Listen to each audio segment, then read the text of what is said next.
On arrive maintenant au moment le plus crucial de toute la soirée, manger la matzah. Le problème est qu'on va se laver les mains et dès lors il ne faut plus parler. Et on aura 4 étapes grâce à se laver les mains. Après manger la matzah, motzi matzah, la bracha de motzi, la bracha du matzah, on mange la matzah, après on mange le maror, et après on fait le korer, ça fait même plus, on rate ça. Motzi matzah c'est 1, maror, korer, 4 étapes. On a pas, normalement il ne faut pas parler. Si on parle des choses qu'on va voir, avec ça on peut autoriser. Surtout pas parler d'autres choses qu'on n'a rien à voir avec, jusqu'après le korer. Donc il faut expliquer à tout le monde qu'est-ce qui va se passer, comme je l'explique maintenant à vous. J'explique à tout le monde. D'abord qu'on se prépare à faire la grande mitzvah de la Torah, qui est une seule mitzvah que nous avons encore aujourd'hui qui se fait par la bouche. À l'époque, il y avait les sacrifices, aujourd'hui, il n'y en a plus. On doit manger sur le côté bien accoudé la matzah, kazaït de matzah. Combien c'est kazaït de matzah? Alors, ça changera d'après l'épaisseur des matzot, mais on peut dire, voilà, un peu plus que cela, un peu plus quand même, voilà, on va dire comme ça, c'est kazaït. D'accord? On parle de volume. Quelqu'un qui veut peser, sûrement c'est 20 grammes. 20 grammes, c'est 29 millilitres qui correspondent, il y en a qui disent un peu moins, pour être certain, 20 grammes de matzah. On aura donc un peu de sel aussi à côté de nous. Et j'explique aux gens qu'est-ce qui va se passer. Moi, je vais mettre en fait la matzah ici à l'intérieur des deux entières. Je vais faire la bracha du motzi. Je fais la bracha, après je lâche celle du bas. Après, je fais la bracha à l'achilat matzah. Et quand je ferai cette bracha, je pense vous rendre quitte. Pensez que cette bracha est valable pour toute la maison. Et pour la matzah qu'on va manger maintenant, pour le korer, donc le sandwich qu'on fera avec le maror, la laitue avec la matzah, et pour la ficomane qu'on mangera en fin de repas. Parce qu'il y en a qui disent que c'est là la mitzvah de la Torah, manger la ficomane. Donc la bracha que je fais maintenant sur la matzah est valable aussi pour la ficomane. Et on le mange sur le côté. Alors j'ai expliqué aussi ce que j'explique maintenant, c'est qu'on peut le faire de plusieurs façons. La façon la plus normale, c'est on mange la matzah, il faut la manger en 4 minutes, sur le côté minimum 4 minutes. Celui pour qui c'est dur peut même 6, on a que 7,5 jusqu'à 9 minutes. Mais le plus rapidement possible, en tout cas pas plus de 4 minutes si possible. Maintenant, les pros, ce n'est pas obligatoire pour tout le monde, je dis pour les pros, ceux qui veulent faire vraiment mieux. C'est écrit qu'il faut manger la matzah d'un coup. C'est quoi d'un coup? Il y a deux choses. Un, la mettre dans la bouche d'un coup et l'avaler d'un coup.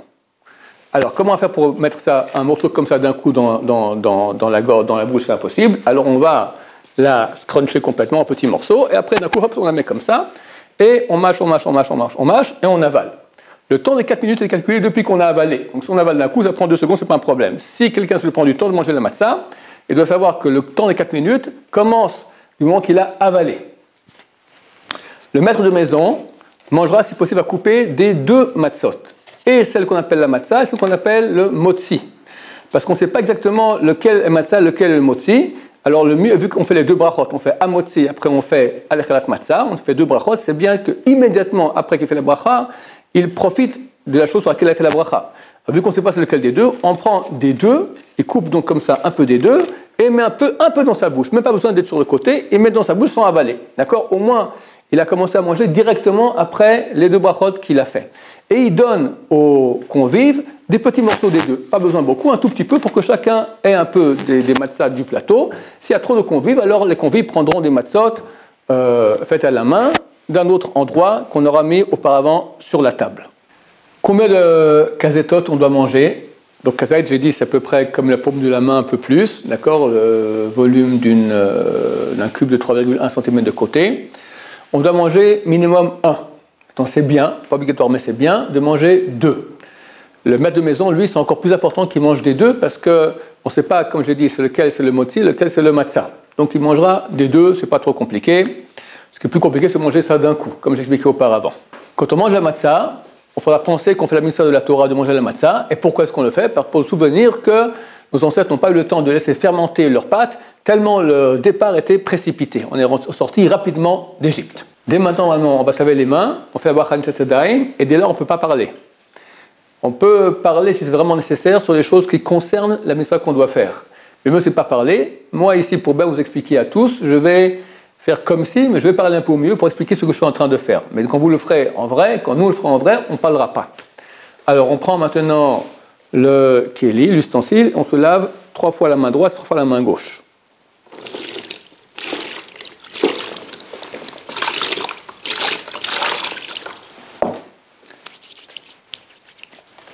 Baruch ata Hashem, Elokeinu melech haolam, asher kiddeshanu b'mitzvotav havetzivanu al netilat yadayim. On dévoile les matzot sans rien dire. On prend les 3 matzot avec celle qui est coupée au milieu. On se met là et on met les doigts de façon à ce qu'on puisse lâcher celle du bas.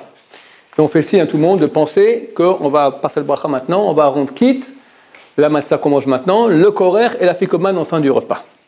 Baruch ata Hashem Elokeinu melech haolam hamotzi lechem min haaretz.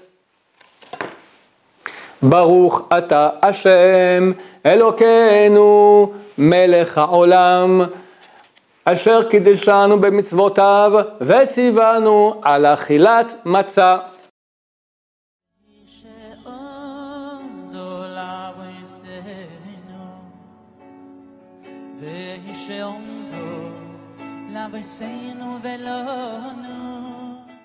Sans parler toujours, on se met maintenant debout, on va prendre du milieu. Ici, ce qu'on appelle dans le plateau, ça c'est appelé ici le maror, ça s'appelle le korer. On prend du maror, on ne va pas prendre des endives qu'on a mis, juste on les pose comme ça les endives, mais on ne les mange pas, on prend de la laitue, le côté de kazaït, c'est environ 30 grammes de laitue.